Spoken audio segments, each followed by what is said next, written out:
खाने को रख करके खाने का बड़ा फैशन है। आटा ज्यादा गूंद लिया, फिर उसमें से रोटी एक वक्त बनी, फिर अगले वक्त बनी, दाल एक वक्त बनी, फिर दूसरे वक्त इस्तेमाल हो रही है। ये तो खतरनाक है। बासी आटा थोड़ी देर पहले गूंदो आटा तो उसमें फर्मेंटेशन होता अच्छा रहता है, लेकिन सुबह गूंद दिया और दोपहर को रोटी बना रहे हैं, दोपहर गूंद के रख दिया फिर शाम को रोटी बना रहे हैं। आजकल तो फ्रिज में वो रख देते हैं तो उसकी प्रॉपर्टी पूरी चेंज हो जाती है, उसमें केमिकल रिएक्शन ऐसा होता है फिर अपने शरीर में जा करके वो रिएक्शन करता है। तो देखो भाई, एक बात बताता हूँ, बासी रोटी में तो बहुत अच्छी होती है।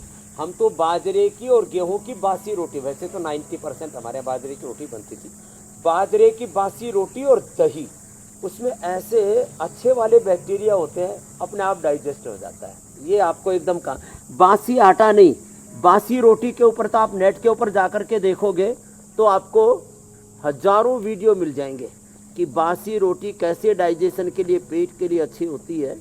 तो बासी आटा नहीं, गूंदा हुआ आटा नहीं, बासी रोटी, और वो भी किसकी, बाजरे की, रागी की, मिलेट्स की खाएं। गेहूं की भी चलेगी, हाँ उसमें भी एक आजकल वो क्या प्रोबायोटिक, ऐसे दही दोही और पता नहीं क्या क्या देते हैं। प्रोबायोटिक्स के तो अलग अलग शेप में अलग अलग प्रकार की चीज़ें आ गई है, तो उसमें प्रोबायोटिक्स पूरे होते हैं, उसको खाया करें। तो ये विस्तार से हमने बता दिया, छोटी छोटी बातें हैं।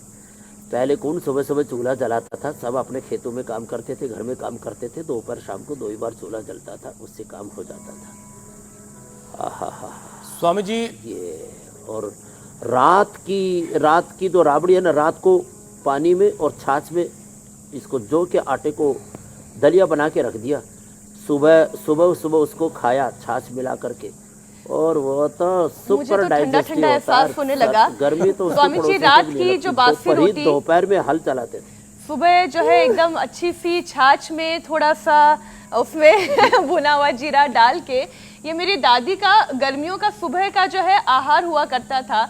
और जब तक वो रही तब तक कभी किसी तरीके की लाइफस्टाइल, कोई डिजीज सुबह का कलेवा जी, और पाखाल भात उड़ीसा में। हाँ बिल्कुल बिल्कुल, आप जो कह रहे हैं ये तो आजकल मैंने उड़ीसा के भी खाने के बारे में बहुत कुछ और सीखना शुरू किया है, क्योंकि कई सारे जो रीजनल फूड हैं वो अनटैप्ड हैं, उसमें से एक उड़ीसा एक ऐसा ही राज्य है।